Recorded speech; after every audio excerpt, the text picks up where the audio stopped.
وَإِذْ قُلْتُمْ يَا مُوسَى لَن نُّؤْمِنَ لَكَ حَتَّى نَرَى اللَّهَ جَهْرَةً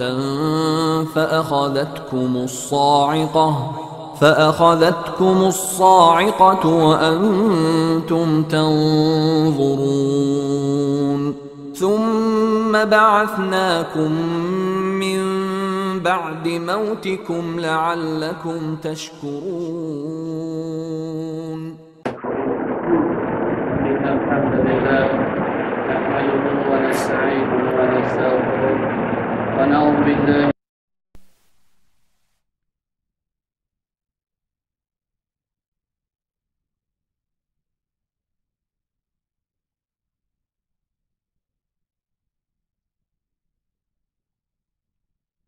محمدا عبده ورسوله أما بعد فإن أصدق الحديث كتاب الله وخير الهدي هدي محمد صلى الله عليه وسلم وشر الأمور محدثاتها وكل محدثة بدعة وكل بدعة ضلالة وكل ضلالة في النار. إخواني في الدين رحمكم الله. Alhamdulillah, pada malam ini sekali lagi kita dapat berkumpul di rumah Allah ini untuk sama-sama mengabdikan diri kita kepada Allah Subhanahu wa taala. Mudah-mudahan Allah Subhanahu wa taala sentiasa menjadikan kita orang-orang yang taat, patuh dan senantiasa beribadah kepadanya seperti mana yang diperintahkan oleh Allah Subhanahu wa taala. Pada malam ini kita kembali mempelajari ayat-ayat Allah Subhanahu wa taala di dalam kitab Tafsir As-Sa'di ataupun kitab Taysirul Karimir Rahman fi Tafsiri Kalamil Mannan yang ditulis oleh Syekh Abdul Rahman bin Nasir As-Sa'di rahimahullah. Pada malam ini kita akan mempelajari tafsir mengenai ayat-ayat dalam surah Al-Baqarah, yaitu ayat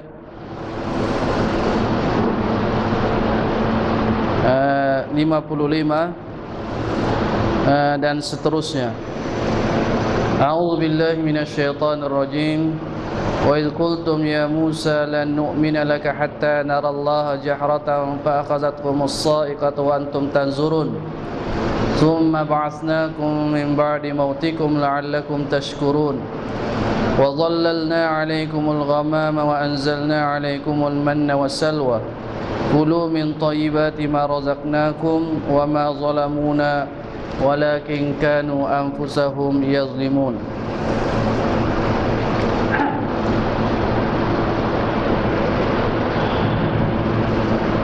Di dalam ayat ini seperti mana yang kita bacakan tadi,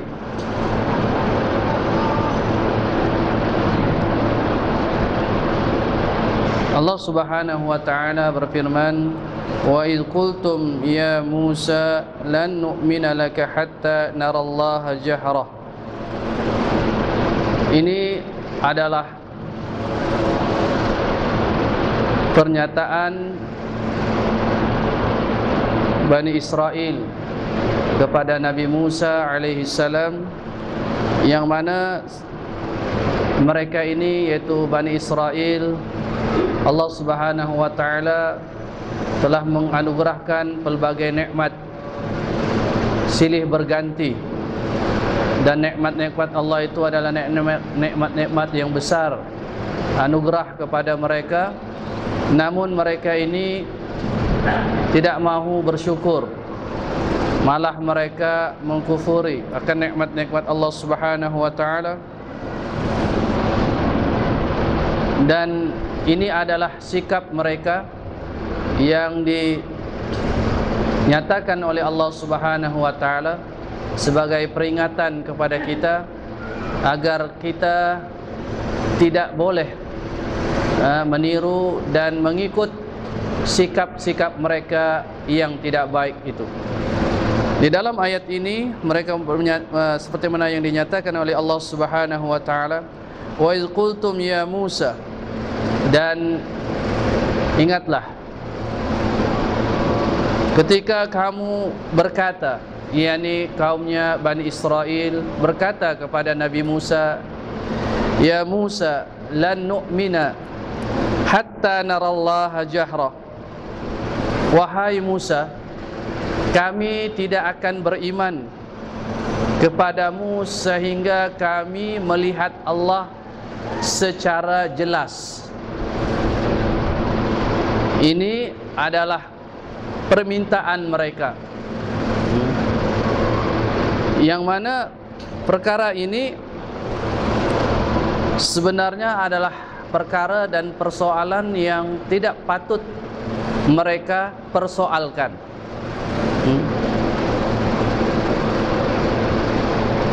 Allah Subhanahu wa ta'ala telah menunjukkan kewujudannya, dan Allah Subhanahu wa ta'ala memang tidak membenarkan kepada manusia, pada makhluknya untuk melihatnya di dunia, melihat zat Allah di dunia. Hanya saja nanti di hari akhirat kelak, di dalam syurga, orang-orang yang beriman diberi kenikmatan yang begitu banyak. Tetapi satu nikmat yang paling hebat, yang paling tinggi di antara nikmat-nikmat itu ialah apabila mereka diberi kesempatan untuk melihat wajah Allah Subhanahu wa ta'ala, pencipta mereka. Itulah nikmat yang paling agung yang diberikan oleh kepada orang-orang yang beriman. Namun di dunia ini hanya saja Allah Subhanahu wa ta'ala cukup memperlihatkan tanda-tanda, dengan tanda-tanda nyata dan jelas serta terang itu menunjukkan kewujudan Allah. Walaupun kita tidak dapat melihat Allah Subhanahu wa ta'ala, kerana itulah ketetapan Allah Subhanahu wa ta'ala. Hanya saja kita beriman kepada Allah Subhanahu wa ta'ala, wajib kita beriman tentang kewujudan Allah Subhanahu wa ta'ala. Kerana tidak mungkin sekali apa yang kita lihat dengan aturan-aturan yang begitu menarik, yang begitu indah tentang ciptaan-ciptaan Allah Subhanahu wa ta'ala di muka bumi ini. Contohnya peredaran siang dan malam. Kemudian banyak lagi ciptaan-ciptaan Allah Subhanahu wa ta'ala yang tidak mungkin ia terjadi dengan sendiri. Ia beredar dengan sendirinya, tidak mungkin. Pasti ada yang mengatur, apalagi yang menciptanya, yaitu Allah Subhanahu wa ta'ala, la syarikalah. Tidak ada yang boleh bersama dan berkongsi di dalam penciptaan ciptaan-ciptaan itu melainkan Allah Subhanahu wa ta'ala. Mereka menyatakan, wahai Musa, kami tidak akan beriman. Sebenarnya mereka ini mempertikaikan apa yang dibawa oleh Nabi Musa alaihi salam. Kalaulah mereka benar-benar ikhlas, benar-benar ingin kebenaran, pastilah mereka tidak akan bertanya soalan-soalan seperti ini.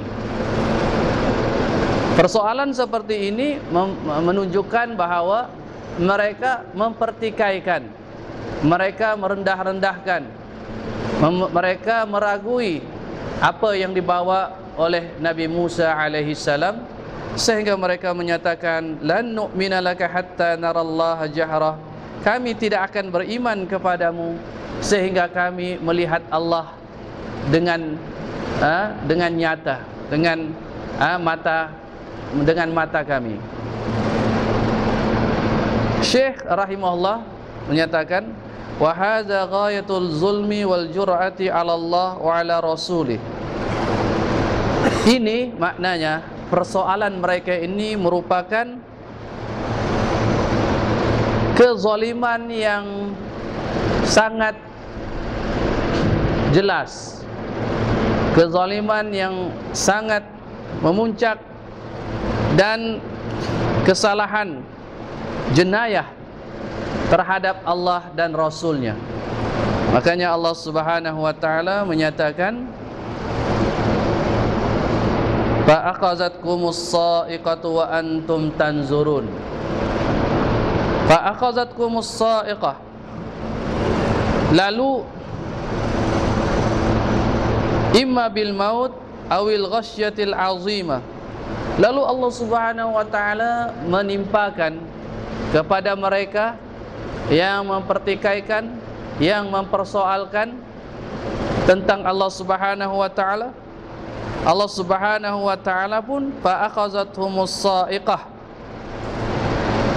immal maut, Allah Subhanahu wa ta'ala membinasakan mereka, sama ada dengan mematikan mereka, awil ghasyal azimah, ataupun dengan menjatuhkan mereka dengan ghasya, memberi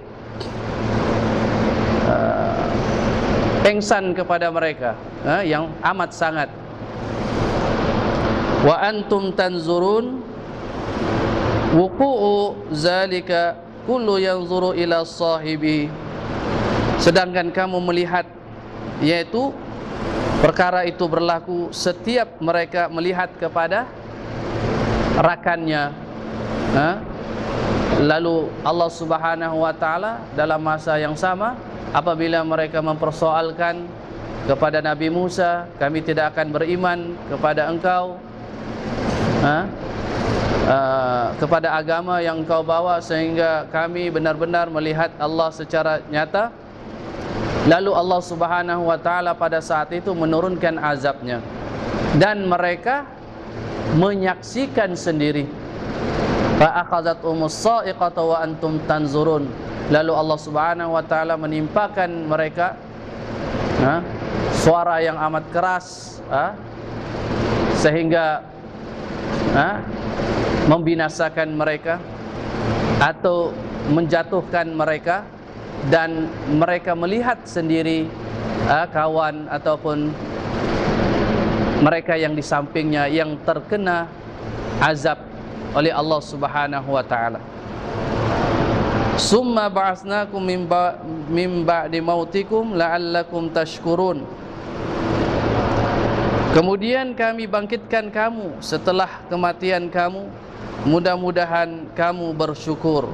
Mudah-mudahan kamu bersyukur. Jadi ini adalah kuasa Allah Subhanahu wa ta'ala. Dialah yang mematikan, dan dia jugalah yang menghidupkan. Tidak ada satu makhluk pun yang berupaya menghidupkan dan mematikan kecuali Allah Subhanahu wa ta'ala. Dan tentang kematian, Allah Subhanahu wa ta'ala telah tentukan dan tetapkan akan ajal seseorang itu. Hanya saja Allah Subhanahu wa ta'ala merahsiakan tentang ajal seseorang itu. Kita tidak tahu sama ada esok hari, lusa kita masih hidup, ataupun Allah Subhanahu wa ta'ala mencabut nyawa kita, dan kita tidak tahu di mana kita akan meninggal dunia. Ini semua perkara gaib yang mana Allah Subhanahu wa ta'ala merahsiakan, tidak memberitahu dan menyatakan kepada manusia. Hikmahnya agar kita senantiasa bersedia, senantiasa bersedia dan memperbanyakkan bekalan kita. Di dalam sebuah hadis ada dinyatakan, al-qisu man dana nafsah wa amila lima ba'dal maut. Orang yang cerdik, orang yang bijak adalah orang yang senantiasa memperbaiki dirinya. Memperbaiki dirinya.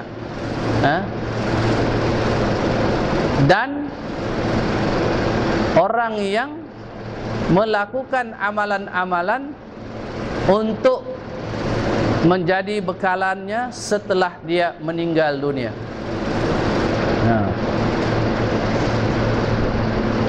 Manakala orang yang lemah adalah orang yang mengikut hawa nafsunya dan berangan-angan, berhayal ataupun berangan-angan tanpa melakukan usaha untuk mencapai ataupun meraih apa yang dijanjikan oleh Allah Subhanahu wa taala. Jadi itu adalah orang yang lemah. Kemudian Syekh rahimahullah menyatakan di sini, summa dzakara ni'matahu 'alaihim fit-tihi wal bariyah al-khaliyata min az-zulal wasi'atal arzaq. Kemudian Allah menyebutkan tentang nikmat-nikmatnya yang Allah anugerahkan kepada mereka ketika mereka berada di tanah yang gersang.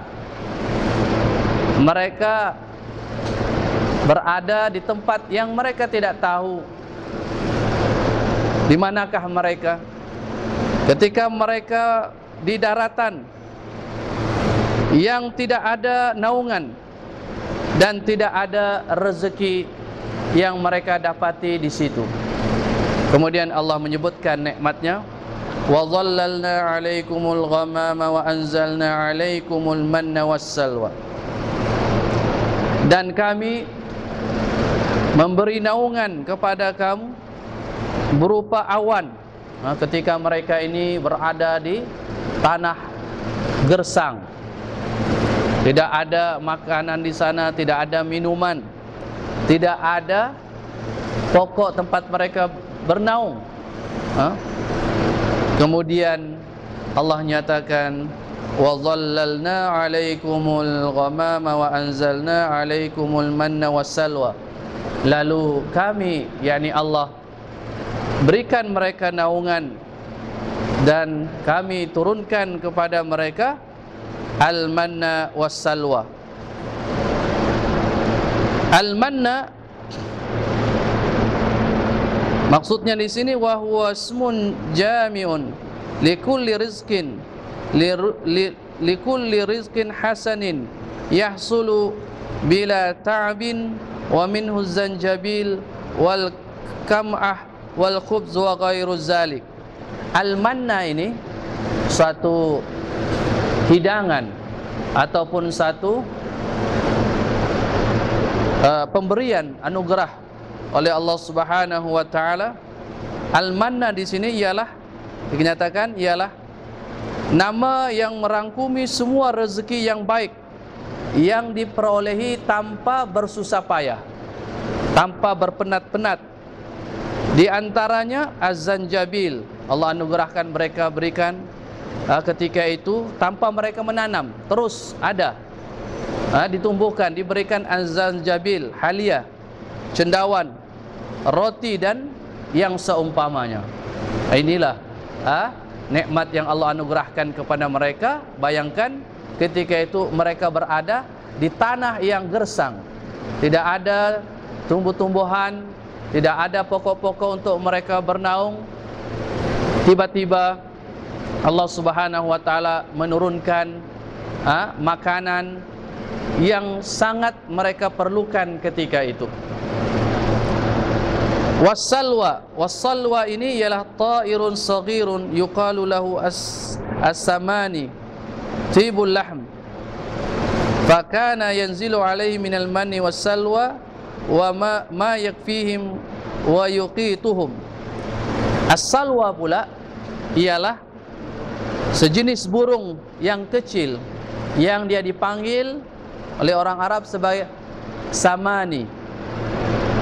Ia tibul lahm, dagingnya enak.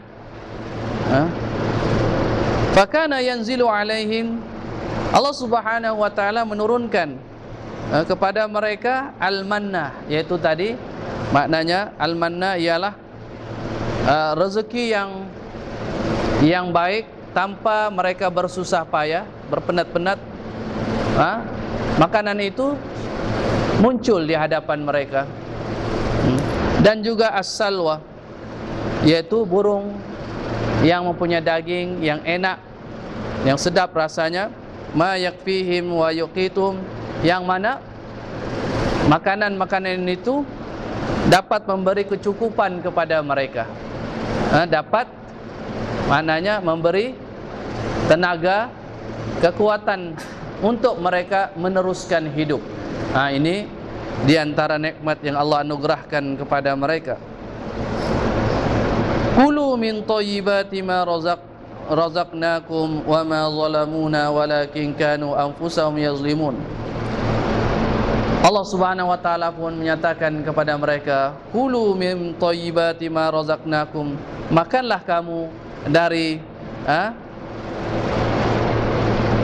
thayyibat, dari makanan yang baik-baik yang telah kami berikan kepada kamu, yakni rizqan la yahsulu naziruhu li ahlil muduni al-mutaraffihin, yaitu rezeki yang tidak dapat, yang ia tidak diperolehi oleh penduduk-penduduk kota, orang-orang yang mewah.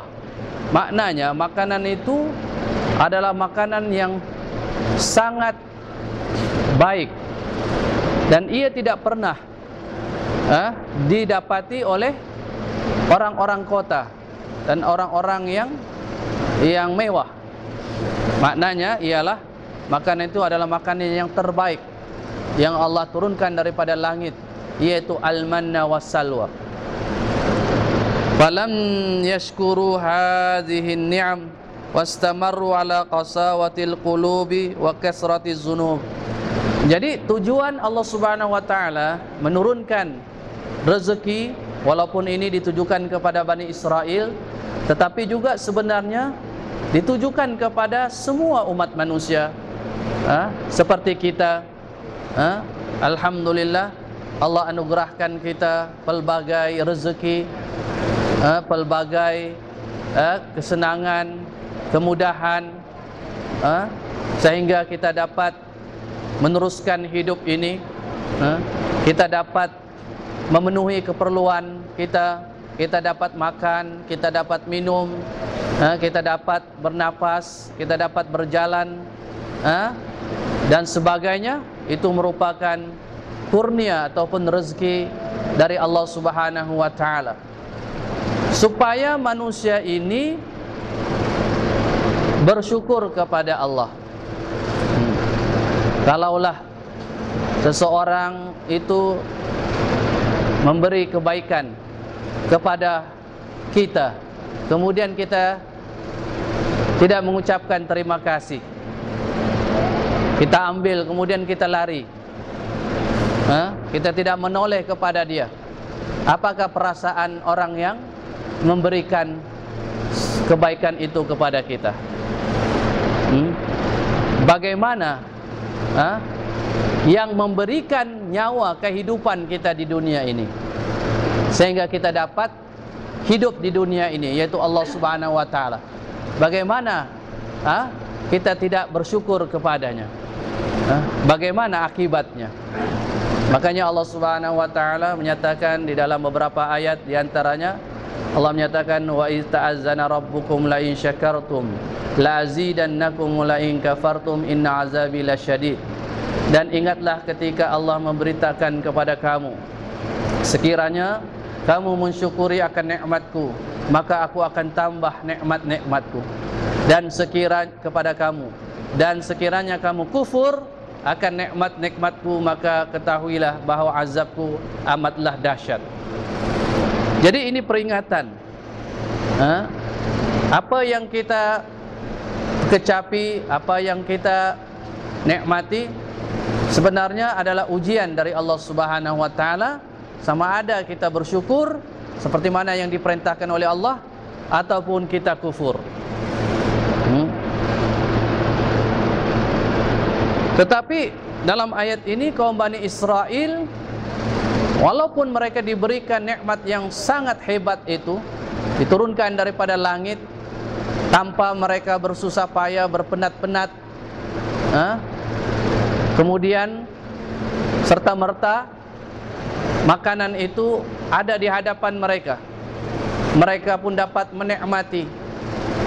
Itu semuanya daripada Allah Subhanahu wa taala. Sepatutnya mereka tunduk, rukuk, sujud kepada Allah Subhanahu wa taala. Tetapi berapa ramai manusia yang mau sujud, yang mau rukuk dan sujud kepada Allah Subhanahu wa taala, sedangkan mereka dilimpahkan pelbagai nikmat. Falam yashkuru hadhihi ni'am wastamarru ala qasawatil qulubi wa kathratiz zunub.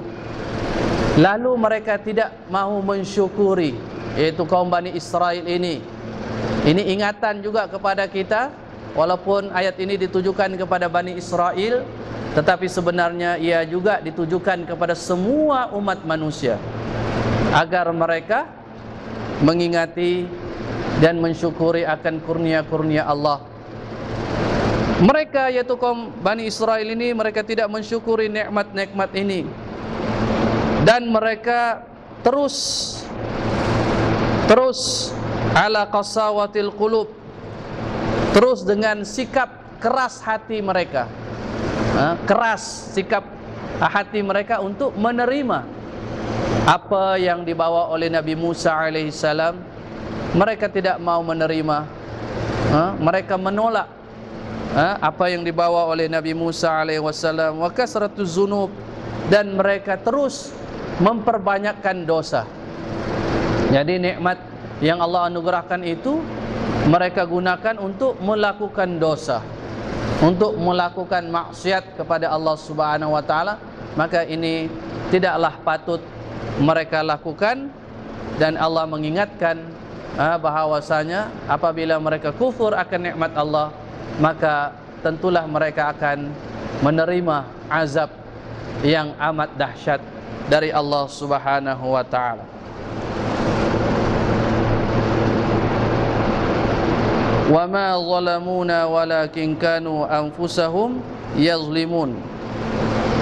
Kemudian Allah menyatakan, wa ma zalamuna, kami tidak sekali-kali menzalimi kamu. Allah menyatakan, Allah Subhanahu wa taala tidak sekali-kali menzalimi manusia. Allah tidak pernah dan tidak sekali-kali menzalimi manusia. Walakin kanu anfusahum yazlimun, akan tetapi kamulah sendiri yang menzalimi akan diri-diri kamu. Maksudnya di sini yakni bitilkal af'alil mukhalafati li awamirina. Maksudnya ialah yakni bitilkal af'alil mukhalafati li awamirina, yaitu Allah Subhanahu wa taala menyatakan, wa ma zalamuna, kami tidak sekali-kali menzalimi kamu, yakni dengan perbuatan-perbuatan kamu yang menyalahi perintah-perintah kami. Bukan Allah yang suruh, malah Allah larang, tapi mereka sendiri yang menzalimi akan diri-diri mereka, sehingga mereka melakukan perkara-perkara yang menyelisihi perintah-perintah Allah. Jadi ini ingatan, yang mana mereka ini dihina oleh Allah Subhanahu wa taala kerana mereka mengetepikan ataupun mengabaikan perintah Allah. Oleh kerana itu, janganlah kita mengabaikan perintah-perintah Allah. Apalagi yang hukumnya adalah wajib ataupun fardu, maka kita wajib bersegera melakukan terutama perintah-perintah Allah yang hukumnya wajib ataupun fardu, seperti mana yang kita ketahui, solat 5 kali sehari semalam. Maka itulah perkara ataupun perintah Allah yang wajib untuk kita kerjakan setiap hari. Tidak boleh seseorang itu mengabaikan, kerana manusia itu telah diberi nikmat oleh Allah Subhanahu wa taala yang begitu banyak. Kalaulah dibandingkan kurnia Allah, manusia tidak akan terdaya untuk membalas. Tetapi dengan rahmat Allah Subhanahu wa taala, Allah tidaklah menzalimi akan hamba-hambanya. Allah Subhanahu wa taala memerintahkan perkara-perkara yang mampu dilakukan oleh manusia. Tidak boleh seseorang itu beralasan bahwasanya solat 5 kali sehari semalam itu dia tidak mampu. Dia adalah berdusta terhadap Allah Subhanahu wa taala. Karena Allah Subhanahu wa taala tidak sekali-kali menzalimi, dan semua perintah Allah itu Allah Subhanahu wa taala Maha mengetahui. Allah memerintahkan misalnya salat, Allah Subhanahu wa taala telah mengetahui bahwasanya salat itu mampu dilakukan oleh manusia. Dalam sehari semalam 24 jam. Kalau kita nak banding-bandingkan, kadang-kadang ada orang yang banyak alasan, dia sibuk, banyak kerja dan sebagainya, sehingga dia meninggalkan kewajiban solat. Dalam sehari semalam 24 jam, solat 5 waktu, hanya 5 waktu. Itu pun bukan dalam satu masa. Dia ada waktu-waktu yang tertentu, dan ia dilakukan tidaklah panjang. Kalau dibandingkan 24 jam, manusia itu hidup sehari semalam 24 jam, bandingkan hanya 5 waktu sahaja. Mungkin kita solat misalnya subuh, katakanlah setengah jam, setengah jam lah, paling lama lah gitu, setengah jam. Kalau kita puratakan kali 5 saja baru berapa? 2 jam setengah. Berapa jam lagi yang tinggal? Kalau kita nak bandingkan, maka tentulah tidak ada alasan bagi mereka meninggalkan kewajiban solat dengan alasan sibuklah dan seumpamanya.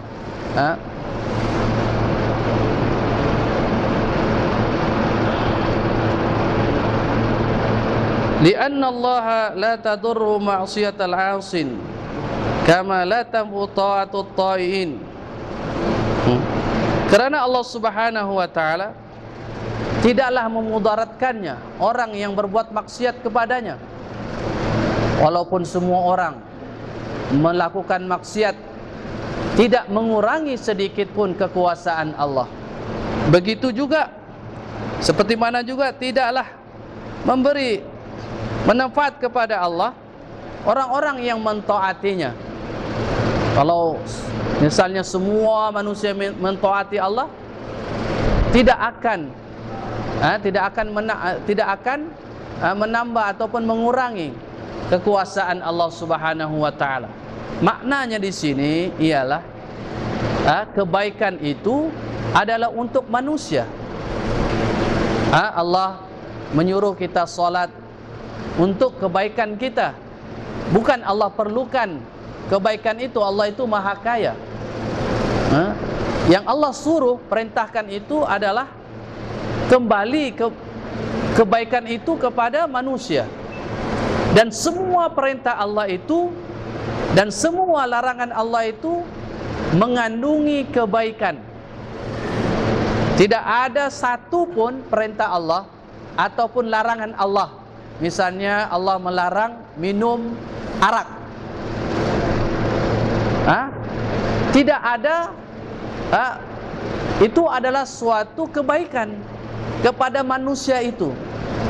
Sebab kalau dia minum minuman yang seperti itu akan menjejaskan akalnya, akan menjejaskan kesehatannya, akan memudaratkan dirinya, bahkan mungkin memudaratkan orang lain. Kalau orang sudah mabuk, dia sudah tidak pikir lagi. Kadang-kadang dia pukul orang, kadang-kadang dia sampai bergaduh, kadang-kadang dia bunuh orang dan sebagainya. Ini sangat jelas dalam Islam. Allah Subhanahu wa taala mengharamkan perkara itu karena menyelamatkan manusia itu daripada bahaya dan mudarat.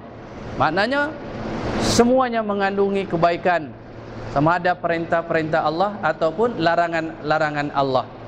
Maka setiap orang Islam mestilah yakin tanpa ragu-ragu tentang ajaran Islam, tentang hukum Allah, tentang perintah, tentang larangan Allah. Maka semua umat Islam wajib meyakini sepenuhnya, tidak boleh meragu-ragukan walaupun sedikit, kerana agama Islam ini bukanlah buatan, bukanlah ciptaan manusia, bukanlah ciptaan Nabi Muhammad SAW, tetapi dia hanya menyampaikan agama Allah Subhanahu wa taala. Ikhwani fid din rahimakumullah. Kemudian walakin kanu anfusahum yazlimun fayaudu dararuhu alaihim. Akan tetapi mereka lah yang menzalimi akan diri mereka sendiri. Mereka kembali mudaratnya itu kepada mereka, yaitu apabila mereka menyalahi perintah-perintah Allah, melakukan perkara-perkara yang dilarang oleh Allah Subhanahu wa taala, maka mereka terkena ataupun mereka memudaratkan diri mereka, mencampakkan diri mereka di dalam kebinasaan, kesesatan, kesusahan, dan apalagi yang lebih dahsyat yaitu azab Allah Subhanahu wa taala. Kemudian ayat yang seterusnya, wa iz qulna dukhulu hadhil qaryata faqulu minha haitsu syi'tum ragada wadkhulul baba sujjada wa qulu hittatun naghfir lakum khatayakum wa sanazidul muhsinin fabaddala alladhina zalamu qawlan ghayra alladhi qila lahum fanzalna 'ala alladhina zalamu rijzan minas samaa'i bima kanu yafsukun. Jam berapa sudah? Berapa menit lagi? 1. Kemudian ayat ini menjelaskan tentang nikmat Allah Subhanahu wa taala yang silih berganti, seperti mana yang kita nyatakan sebelum ini, bahwa Allah Subhanahu wa taala tidak henti-hentinya memberikan nikmat anugerah kepada Bani Israel ini, walaupun mereka ini mengingkari, melakukan perkara-perkara yang menyalahi perintah-perintah Allah, namun Allah menganugerahkan mereka nikmatnya yang lain agar mereka ini bertaubat, agar mereka ini bersyukur kepada Allah Subhanahu wa taala. Wa iz qulna dukhulu hadhil qaryata faqulu minha haitsu syi'tum ragada. Dan ingatlah ketika kami mengatakan kepada kamu, masuklah ke dalam kampung ini dan makanlah apa yang ada di dalamnya, apa yang engkau inginkan dengan senang hati. Wadkhulul baba sujjada, dan masuklah pintunya dengan sujud, bersujud, dan ucapkanlah hittah naghfir lakum, ucapkanlah hittah, pasti kami akan mengampuni kamu, mengampuni kesalahan-kesalahan kamu, wasanazidul muhsinin, dan kami akan menambah yakni kebaikan kepada orang-orang yang melakukan kebaikan. Syekh menyatakan sini, wa hadza aidan min ni'matihi alaihim ba'da ma'siyatihim iyyah, dan ini juga merupakan nikmat Allah yang Allah anugerahkan kepada mereka setelah mereka melakukan maksiat. Ini tetap Allah berikan mereka peluang, Allah berikan nikmat agar mereka bersyukur. Fa amarahum bidukhuli qaryatin takunu lahum izzah wa watanan wa maskanan, maka Allah memerintahkan mereka untuk masuk satu kampung dengan begitu mulia, dan agar mereka dan menjadikan tempat tinggal mereka di sana. Wa yahsulu lahum fiha rizqi ragad, dan Allah menyediakan di tempat itu, di kampung itu, rezeki yang senang mereka perolehi. Wa ayyakuna dukhuluhum ala wajhi khadi'ina lillah fihi bil fa' wa huwa dukhulul bab. Allah Subhanahu wa taala memerintahkan mereka masuk ke dalam kampung itu dengan cara yang khusus, yaitu dengan cara bahawa mereka itu tunduk kepada Allah, kepada Allah, yaitu wa huwa dukhulul bab, yaitu semasa mereka masuk melalui pintu, sujada, mereka itu bersujud, ay khadi'in zalilin, yaitu dengan perbuatan mereka menunjukkan mereka itu merendahkan diri mereka kepada Allah, menundukkan, menghinakan diri mereka kepada Allah dengan bersujud apabila mereka masuk pintu tempat ataupun kampung itu. Wabil qauli wa huwa ayyakul, dan juga dengan ucapan yang mana Allah perintahkan mereka hittah, agar mereka mengucapkan perkataan hittah apabila mereka masuk melalui pintu itu. Maksudnya ialah ayyahutta anhum khatayahum bisu'alihim iyau maghfirah. Maksudnya hittah di sini maknanya ialah maknanya mereka memohon kepada Allah agar Allah anugerahkan mereka ampunan. Hittah maknanya hittah. Maksudnya kalau dalam bahasa kita, ya Allah, berilah kami pengampunan, maghfirah. Dalam bahasa mereka dikatakan hittah. Naghfir lakum khatayakum, apabila kamu melaksanakan apa yang diperintahkan oleh Allah dengan bersujud, dengan mengucapkan hittah, maka kami akan memberikan ampunan kepada kamu. Wasanazidul muhsinin, dan kami akan menambahkan maknanya kebaikan dan pahala bagi orang-orang yang melakukan kebaikan, sama ada pahala itu, ganjaran itu diberikan segera di dunia ini dan juga di hari akhirat kelak. Jadi inilah di antara nikmat yang silih berganti yang Allah anugerahkan kepada Bani Israel. Dan seperti mana yang kita maklumi, walaupun ayat ini ditujukan kepada Bani Israel, tetapi sebenarnya ia juga merangkumi kepada seluruh umat manusia itu, agar mereka senantiasa bersyukur kepada Allah di atas segala nikmat yang Allah anugerahkan kepada kita. Dan Allah Subhanahu wa taala masih memberikan nikmatnya walaupun manusia itu berbuat maksiat. Walaupun manusia itu melanggar perintah Allah, Allah tetap memberikan mereka nikmat agar dengan harapan mereka itu bertobat, agar mereka itu sedar dan insaf, agar mereka itu kembali ke pangkal jalan, kembali kepada jalan Allah Subhanahu wa taala, kerana Allah masih memberikan peluang untuk mereka kembali dan bertaubat kepada Allah Subhanahu wa taala. Dan janganlah mereka hanyut dengan nikmat, dengan kemewahan, dengan kekayaan, dengan pangkat, sehingga mereka menambahkan dosa dan pelanggaran-pelanggaran hukum kepada Allah Subhanahu wa taala, dan ini merupakan sesuatu yang amat berbahaya bagi manusia itu.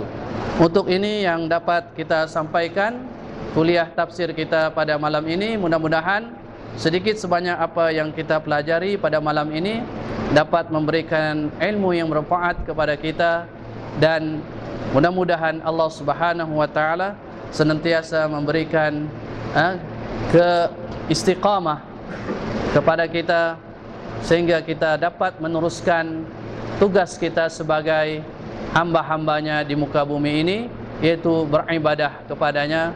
Aqulu qouli hadza wa astaghfirullah li wa lakum wa sallallahu ala Muhammad wa ala alihi washabbihi wasallam walhamdulillahi rabbil alamin.